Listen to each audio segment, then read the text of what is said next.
Hey everybody! Thanks for hanging with us again. Another episode of Breakpoint Now. Once again, my name is Jesse Leone, agent for Breakpoint Now. If you guys don't know about us, we're a boutique booking agency, somewhat new, but we've built a lot of connections. We have a lot of legends on the roster, as well as some really good up and coming artists. So, like I said, I want to bring up one of those up and coming artists. They're the really talented band Gleewood, straight out of Nashville, Tennessee. Let's add them to the stream. Hey. What's up, man? Jet, how you guys doing? Good evening. Yeah. Glad to see you guys. Like I said before, we were saying to actually get a face to the voice. So glad to have you guys on.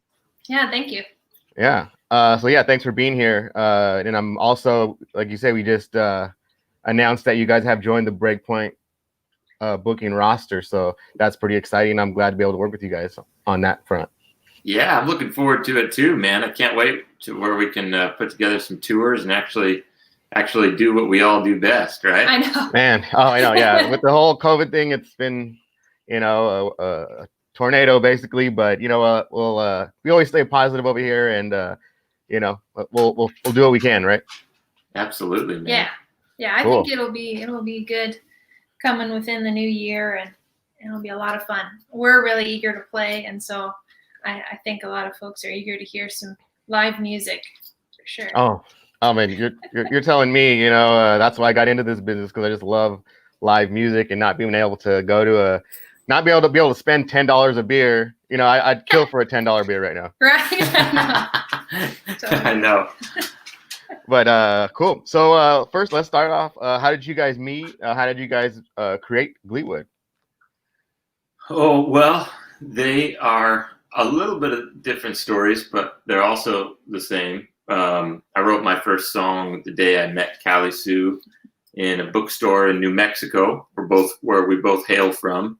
South Central New Mexico is where we're from. And I met Callie Sue in the classic section of a bookstore. And she's fourth generation ranch girl, cowgirl, and saw those Wrangler jeans and tall top leather boots. And I said, who is this lady?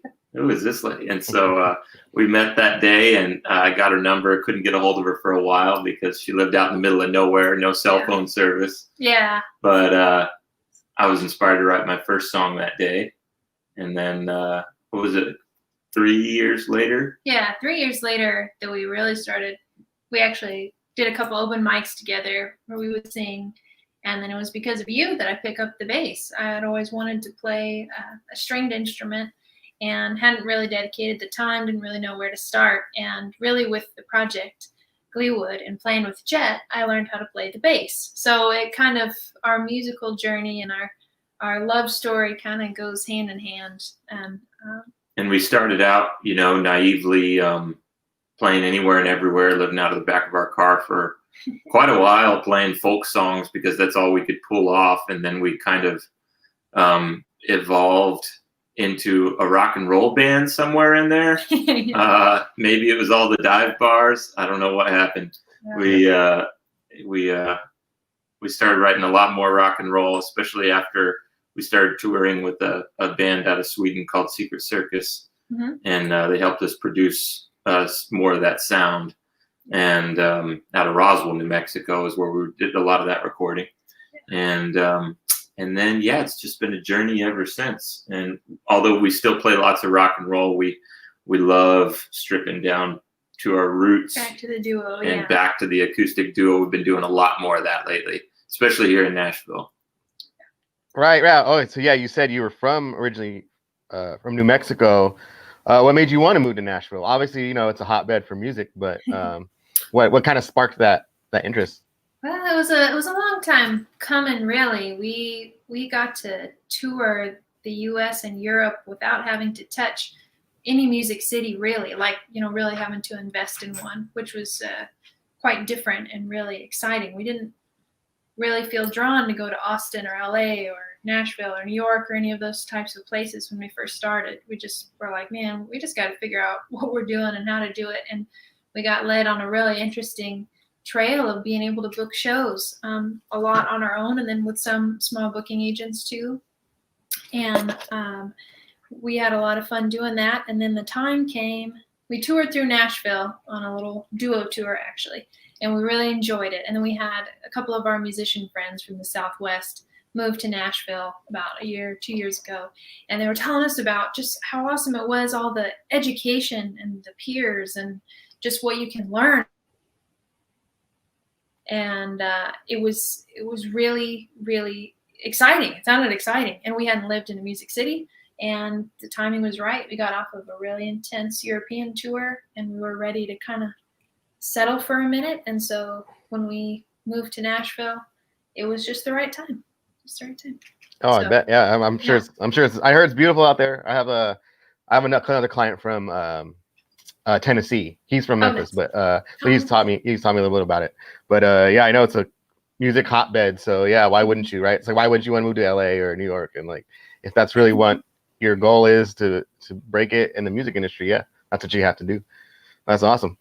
So first shout out to Mark Mokel for actually making this happen. Absolutely, man. I know. And yeah, so first thing that I noticed while listening to your music was your unique style of writing songs. You know what I mean? It's very colorful, like well, not colorful, but very intricate. You could tell you guys really put a lot of work into your songwriting. And I was just wondering, how are you guys able to tell a story like that, and how do you get your inspiration for writing lyrics like that? Well, Callie and I are self-proclaimed geeks on all facets. I mean, we do a lot of reading. We watch a lot of films. We love stories. We love stories, man. We love the art of storytelling, and that was our first love. We had no idea that we were going to be doing it through music when we met, and it just kind of became the medium that we both connected on. So we draw inspiration from a lot of family history. From my great grandfather came over from Sicily on one side of the family, and Germany from the other, and became a Pinkerton, and one was an outlaw. Callie's family were a bunch of Scots, and they settled in New Mexico and were outlaws out there for a little while. So she's got kind of the agricultural background as well that we draw out. Her family, still, they're like out of a straight old West movie. They'll, on a snowy day, they'll gather around the fire and pull out the guitar and sing cowboy ballads. And although we don't, play traditional music like that, that's that's a deep part of what we do. Yeah. That storytelling and that intimate feel that a song can have. And we don't draw from a lot. We like long-winded songs. We just don't try and write 2.5-minute pop songs. Like, that's just never been something that we were drawn to at all. And if the song doesn't take you somewhere, I mean, I know albums like to ride, but we really, especially with this project, we like to create songs that take you on a little bit of a journey as well, have a chance to arc with the character of the story or the feel, Yeah. Oh yeah, definitely. Yeah. I can't imagine how fun that is to be with the family and gathered around a campfire and just jam. Oh my God, that sounds like a lot of fun. It's crazy, man. They're probably, actually, shout out to my mom and dad. I think they're watching right now. I'm sure they are. They are. Yeah. And my dad actually plays a lot with us, and my mom, and so whenever we're back in New Mexico, we really go back to that for a lot of evenings and jam and that element of storytelling. And so thank you for kind of pointing that out. I'm glad that really glad that it's coming across. We hope that storytelling aspect comes across. Yeah. Oh, and so I'm a big hip hop fan, but some of my favorites are the storytellings. What I mean? Like, that goes way back. That goes way back. And like I said, that's why I appreciate a good story. Man. Yeah, I appreciate a good story. And like I said, I like it to build and yeah, you guys do it perfectly. So I love Atmosphere. Atmosphere has a couple songs that are really story driven. I think he's got one called The Wolf. And Oh, man, that's a big influence I on know. me. Yeah, I think I definitely know that one. Yeah, Yeah, that's a exactly. sick Like I beat. don't know if you can see Slick Rick over here. Yeah. Slick Rick is one of those old school rappers. But yeah, so yeah, I can hear like a lot of the different genres in your music. You know, I love that you can mix a little bit of folk, some rock, some blues. You know what I mean? And it's like I said, I love all music. You know, and if it's good, it's good. And how do you guys like? Who are you guys? Some of your biggest influences? Where do you kind of draw your influences from? It's pretty all over the place. Maybe you can kind of tell that a little bit because we have. I mean, you can just kind of tell if you listen to our music. You can tell the kind of seasons we're in of who we're listening to. Well, who do you want to name off first? I mean, for this, Callie and I listen to such variations of music. I mean, today on my drive home, I was listening to one of my favorite heavy metal bands, The Sword, and I know you were listening to like some theatrical soundtracks. I was and listening stuff, to I mean, it's so all over the place. But for this project, we listened to draw a lot of inspiration from late '60s, like folk rock music that was, spiritually, politically driven with kind of intelligent lyrics, that also had that kind of loose jam vibe. You know what I mean? It was loose and it was just starting to be folk was just starting to become electric and breed with rock and blues. And it was this, I don't know, it just created a palette that was the sound of that era. Exactly. I mean, everything from Nancy Sinatra and Lee Hazelwood to the Animals to James Taylor to Carole King to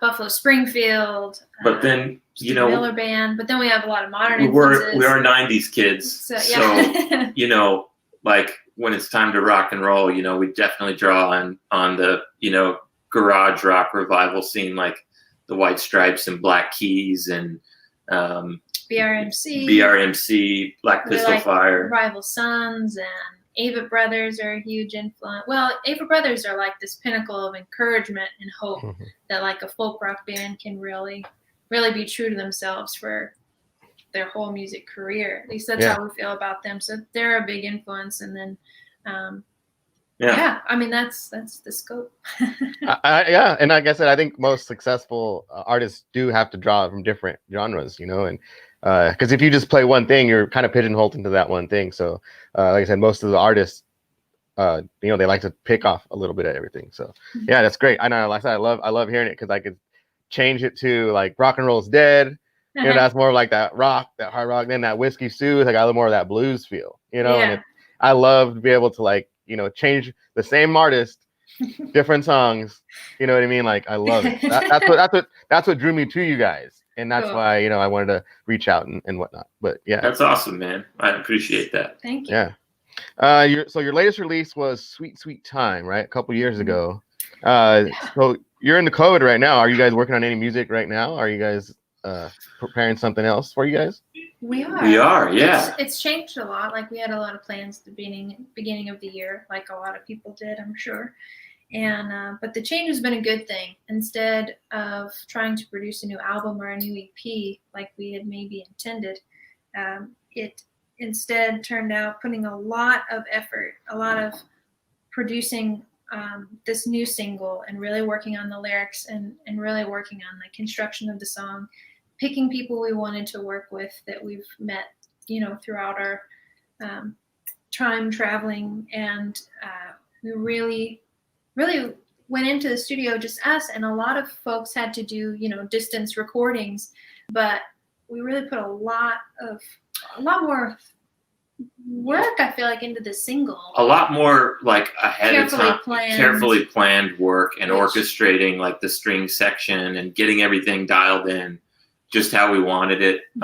And also this is our first real song that was self-produced. We've always brought in outside. We've been able to work with some great producers that have helped us. Yeah, exactly. Who read our mind and who helped us, or who helped pull some things out of us that we were just too green to know what to do.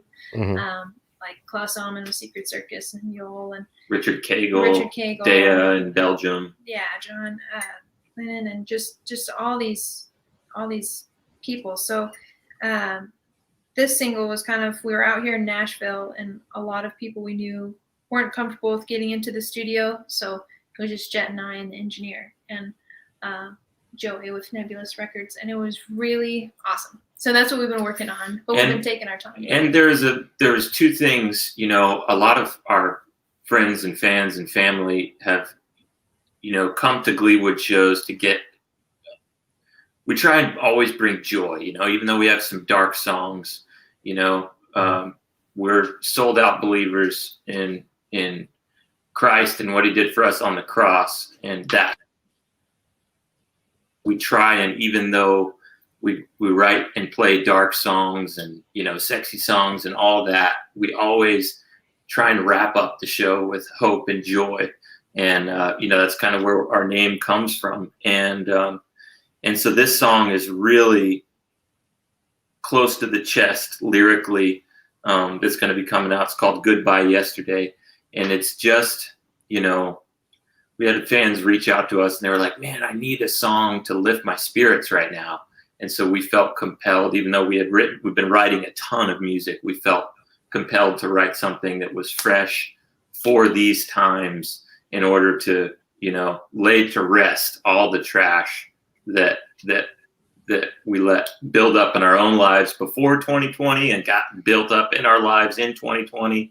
And hopefully at the end of this year, you know, we can lay a lot of those things to rest and move forward, you know? So that's kind of what the song's all about. Yeah. Oh, good. So saying adios to yesterday is a good thing.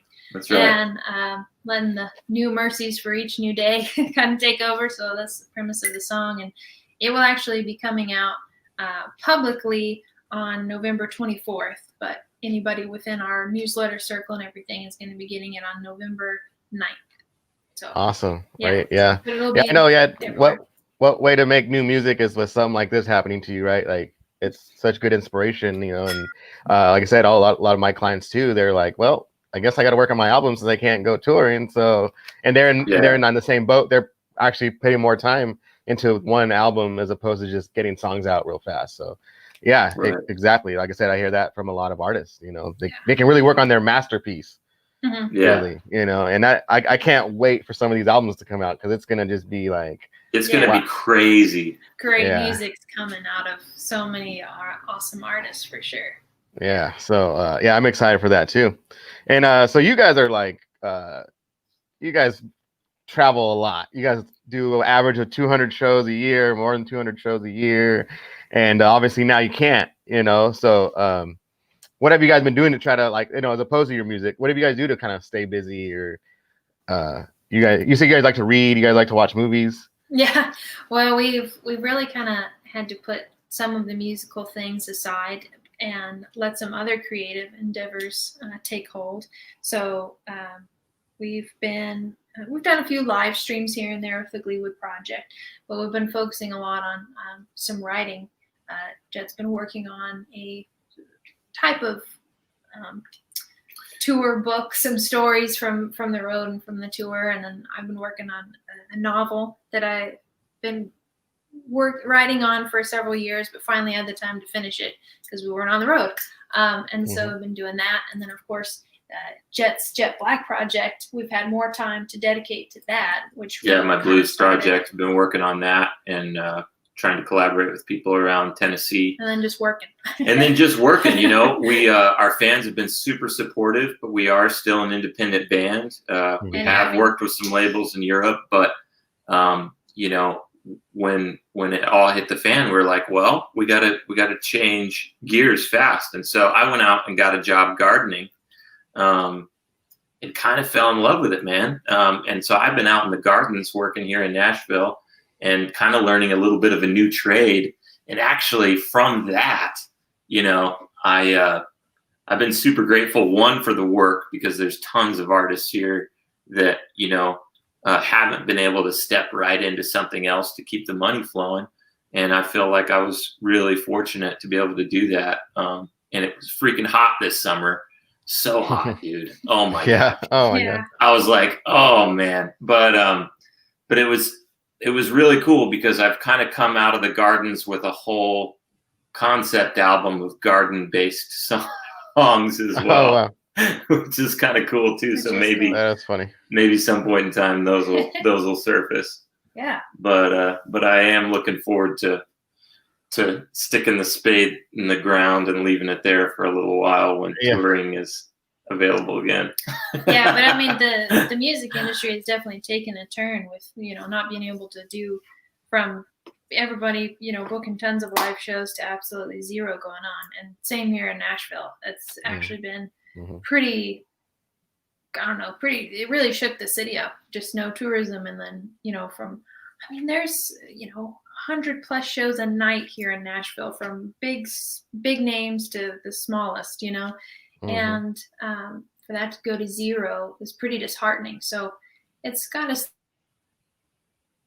next phase. What's the next phase of live music, and what's it going to look like in the new year? So we'll be doing a lot of house concerts and private shows, which we've done a lot in the past.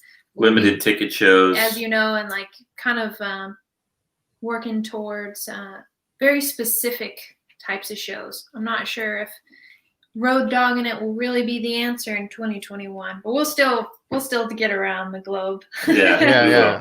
None of us. The thing about none of us know anything what's to come. Like none of us, we can take a guess. Yeah. But we don't. No one knows for sure what's gonna happen. So yeah. Like I said, the live streaming definitely it's gonna be a whole other dynamic of the music game. So the fact that you guys are already doing that is good. To dip your foot in there, and then it's probably gonna have to be a little bit more once next year comes. But yeah, we've done quite a few for both projects, Jet Black and Gleewood, but we're technically doing our last Gleewood live stream on November 8th. And because we're kind of shifting gears with how we're going to do it. And if you want to know why it's the last stream for Gleewood, live stream for Gleewood in that way, you'll have to tune in on November 8th. And we're doing it from Barn Door Broadcasting here in Nashville. Yeah, and it'll be up on Facebook, Gleewood on Facebook, and then Gleewood on YouTube, and GleewoodMusic.com is where people can be actually, I made something for you here. Oh, nice. Hey. Oh, thanks, man. Yeah, exactly. So you'll be able to check it out on there, and we'll be doing a live duo show, and then be talking about the new stuff. Lots of new things. Lots of new content. So check it out, November 8th. I got a question for you. Are you are the artists in your roster, are they rapping at your door? Are they like wondering, when you're going to start putting shows together? Are they or like I said, I just think everybody is no one really knows what's going on. And so, and even to this day, like every day I'm sending out some emails just to venues to be like, what do you got going on? Do you have like a target date you're looking at? So, and they all say like, thanks for reaching out. We'd love to have some of your acts, but we don't know what's going on. So everyone's in a stalemate right now, and I think we just gotta know that we can't get too anxious, but most people understand. They understand. They know that I don't have all the answers, right? I would never pretend to, but I say everyone sit tight, get your social media game up, do some like live streaming. You can go on Twitch and get tips, or even on YouTube you can get tips. Like there's some ways to make some money, you just gotta, it's possible. It's possible. We've had some friends that have been able to ride out the whole thing just through live streams and Twitch. And they're doing weekly episodes on each platform, and they've just been grinding it out that way. And we've separated some of our live streams out a little bit further because I felt like it was a little bit more important for us to take this time to focus on writing rather than producing content. So that way, we when our season comes back out, we can really, have a lot to draw from for a long time, because that was something we ran into while we were living out of the van and stuff so much. Is we, sometimes, you play that many shows and you do that many rehearsals, and it's like, you run out of energy to write, To be creative. and time and space to write, because you're just like, oh man, I gotta get ready for the next show and the next show and the all next show. all the social media stuff in between, and all that work. I mean, you're looking at a desk job plus a driving job plus, you know, gear schlepper plus all this stuff, and we got burned out, you know. Yeah. And social media is it's a lot of work to be able to keep up on it. It is. Yeah. So but I think we've had a really good break, and we're gonna slingshot into the next year, Lord willing. Right. Yeah. No, fingers crossed. I hope so too. How many members do you guys have in a band? I think you said, Jet, that you do have other people you can bring in. What would you say your full capacity band is? Well, we've done a number of 5-piece shows and 4-piece shows. 5-piece show would be a drummer, another guitar player, Callie on bass, and then like a string of some sort, like a fiddle or a cello. Okay. Depending. We kind of rotated out like a lead player of sorts, and the Jet plays a lot of lead, or the second guitar player might, but we've really had a lot of fun adding another, you know, folk instrument on top of kind of our more rock sound, and so it kind of really brings that folk rock vibe to life. So we've done 4 or 5-piece. The most shows we perform are power trio. Yeah. Just drum, bass, guitar. Yeah. 2 vocals, you know, straight up, like stripped down sets like that, you know. Yeah. And that's how we tour the most. But we do a lot of like folk festivals and listening rooms and house concerts and radio shows as the duo.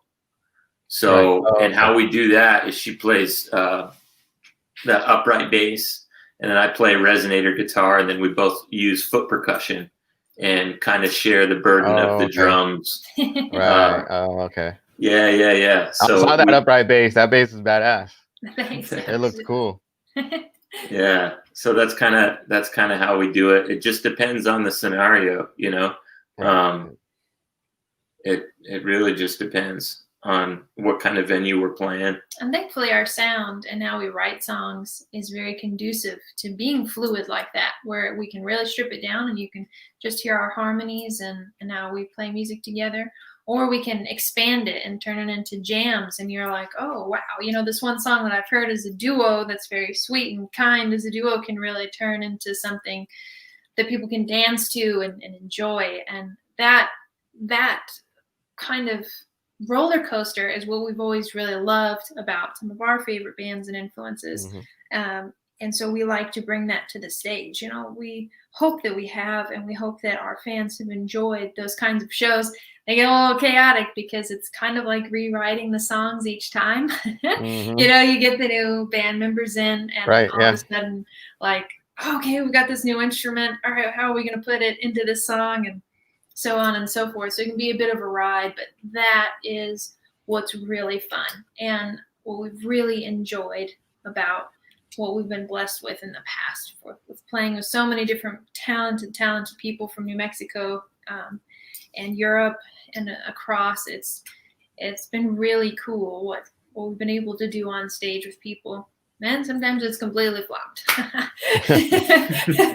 But that's that. Yeah, you guys do play a lot of shows in Europe. I went on your website, and you guys got a lot of cosigns from out there. Yeah. Obviously, I know why someone could like you, but like, how did you kind of start that following in Europe? Oh, well, I know that we keep going back to this house concert thing, but New Mexico, there's not a whole lot of people. Like it's a really small community. So right. Whenever you get referred to somebody there, things can kind of happen really randomly and sort of swiftly. We met some Germans at a house concert. They were stationed down there in Alamogordo, New Mexico, the Air Force Base. And we had kind of just planned on doing a little tiny, like, we've always wanted to play music in Europe really bad. We love Europe. Before, when we had money, we used to like go over there and be tourists. And then we're like, man, we got to get back, and we got to get back with music somehow. But we really had no clue if our style was anything, or how do you book over there, or what. And so it really helped to have those house concert connects, which opened the door to, man, it was a lot the same. It was a lot the same as far as booking and how you get started and how you get going in the United States. There's a few little communication details, but really it's... Get a couple private shows as staples, and then you send out thousands of emails. Thousands and thousands. And thankfully there was a few people that were kind of like acted as heralds for us, you know, that were spreading our music around. And both times we returned, we did really well, and our following grew over there quite rapidly. Yeah, that was awesome. It was really, we've been really fortunate in Europe, and still play small, intimate shows over there, but few festivals. Yeah, but every show was great. Yeah, and we have played a lot over there. And from an indie artist, and then back when several years ago, whenever Facebook was really effective and you didn't have to spend money on ads and all that stuff, and information just got around a lot faster. We did really well, and our music was exposed over there through some channel, whether it was a fan or an algorithm, I don't really know, but we ended up having a lot of people come to our shows who had been listening to us online that we had no idea. Like, we've been listening to you on iTunes and, Deezer and stuff like that. So somehow that really clicked in. So when we went over there the first time, and then with Secret Circus, a band from Sweden, toured with us, we had a really good base. The shows were kind of all over the place. It was a little random, but we had a really good base, good fans, and we were able to go there again and expand that. And we love playing Spain. We love playing Germany and Belgium. And they're such amazing people, and we love them. We also, another thing that was, really helped as well, really intense, but we spent 3 months busking the streets in Galway, Ireland, which is kind of like a tourist hub spot for the rest of Europe. And we played like 6 to 8 hours a day on the streets in Ireland for 3 months straight before a follow-up 4-month tour. Yeah. So like from that, we had to, because we were broke. From that, we, stayed in contact with a lot of people across the rest of Europe before we went on that tour. So that was a big help. Yeah. Yeah. Wow. And then M&O Music released Sweet Sweet Time over there officially, which was a small indie label out of France, and got the album in some stores and gave us a good boost. So that's another reason why we've been riding off of that one album for a couple of years, is because we get to re-release it in Europe and add a couple extra songs for that release. So yeah, cool. Yeah, I saw you had a deluxe edition of that one. Yeah. That's cool. All right, so last question before we get into some music. I'd love to hear you guys. I know I want the world to hear you guys too. What advice can you give a young up and comer to, like, do what you guys do? Do those 200 shows a year. What advice would you give somebody like that? Don't do it. No, just kidding. No. Just kidding. That's not what she No, I get it. I don't know. Let's see. What would I have liked? I don't know. There's so much. Whenever you're ready, whenever you're really thinking about it, and you're planning it, and you're mulling it over, and that's what you want to do with your career, it doesn't matter what kind of advice anybody gives you, you're going to go for it. So go hard, go at it, take care of yourself, like your physical self. I think is probably the biggest thing, which I'm sure a lot of people told me and I disregarded. But I mean, that's a huge part, because then if you're physically healthy, you can go along, stay straight on a better path than getting blown around. I heard sleep is very important. Yeah. I'm not an artist, so I don't know, but I heard sleep is one of the most important things you can do as an artist. Yeah. I think we got a lot. We've gotten a lot of good advice over the years, and I don't think we listened to much of it. But the biggest one that I know we didn't listen to was the health and the eating, right? Consistently and sleeping well. When you're out there grinding and just trying to make it work, you're just in go mode all the time, which is great. That's what it takes. No, that's what it takes. That's what it takes. You have to get that bullheadedness in your head that says, this is gonna, there's $50 in the bank account and we've got 20 more shows to go. Like, how are we gonna make this work? And you just do. You have to have that tenacity, and it will work out. It will work out. But don't compromise your physical health along the way. Yeah. Right. That's the and the other thing too is you're gonna change. The road will change you significantly, but always hold in your mind what it is that you originally set out to do, because you can get really distracted by what the bars and the industry is constantly telling you to become, and that's not why you started. That's not why you started, and that's not why you feel so passionate about doing what you have to do. Keep that. Cool. Yeah. Great advice. Great advice. All right, so let's get into some music, shall we? Okay. Can you guys play us something? Sure. I'd love to hear. I'd love everyone to hear you. All right, hold on one second. Here, take that up real quick. Okay. What do you want? Do you want candy? I guess so. Yeah. Am I playing the bass or am I playing? Sure. Why not? We'll see if we can hear. Let's go.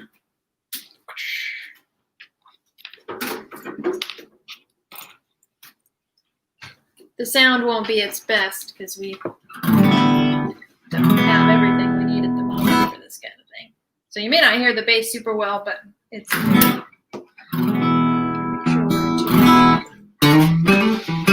These are our very trusty instruments here. There we go. Candy and Theo, they've seen many a tour, collected many a drop of blood. Oh, I'm sure.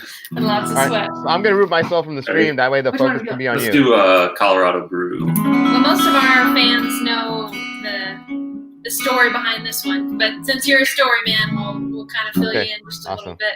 So I'm going to take myself off stream. It was our very first tour as a band. We're touring through Colorado, and we were hitting the drink a little hard because, when you get out on the road, you're kind of paid in beer a lot of times. And Jet had maybe a couple too many, and this guy came up from LA, and he said, "Hey, I'm a reggae rapper from LA, and I'm really good, and I want to come up and improvise with you guys. Like, I want to, do something with you." And we're like, "Well, sweet, we love rap. Why not come on up?" And Jet was all about it. He said, "Yeah, come on up, man." And me and the drummer were like, "Well, maybe it's not we don't know who this guy is. We're in a family-friendly environment. Like, it was an early show, so families were hanging out." And let the guy come up there, started playing, and he just started spitting the worst profanities and just something that's not for a family-friendly environment. Parents were holding their hands over their kids' ears, no joke. Everybody started getting up to leave. We couldn't get the guy off the stage. He was just going for it, and his buddies were like, "Woohoo!" And we're like, "Ah!" So we had to turn off the PA system, everything, lights, the whole shebang, just to get the guy to stop. Wow. And so it prompted this little song here called Colorado Brew, and now we laugh about that situation, but it was a little devastating at first. 1, 2, 3, 4, 1.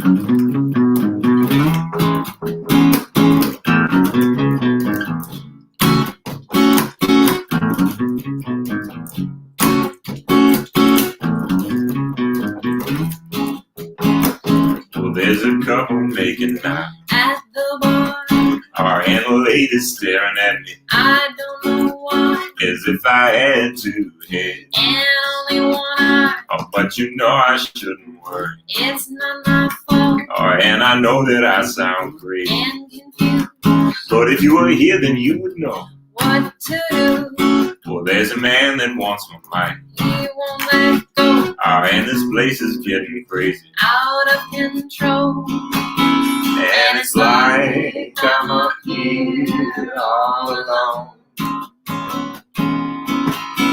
And you're too far away, and I know I couldn't stay, but I just can't wait to tell you. So I'm calling you on Colorado Cruise.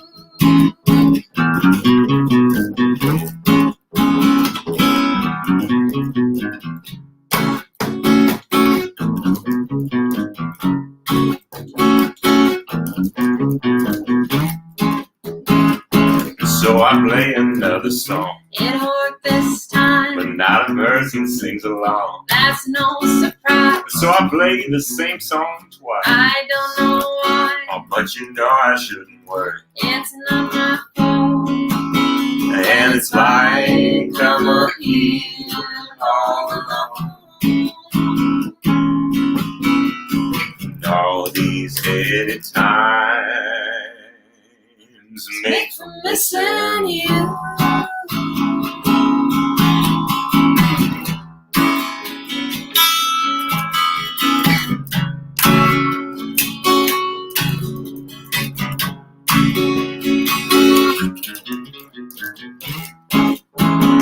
So I draw courage from the tap. At the bar, I empty yet another glass, like before, but it's not stopped. So it's your number that I dial, tear in my eye. and it's like I'm up here all alone. So I empty out my glass, and I thank you for the laughs. It's just what I needed to get through, worth more to me than any Colorado Cruise.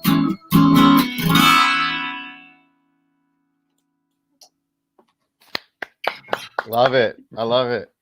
I love that back and forth. It's awesome. Well, thank you guys so much. Appreciate you guys hanging out with us on Breakpoint Now.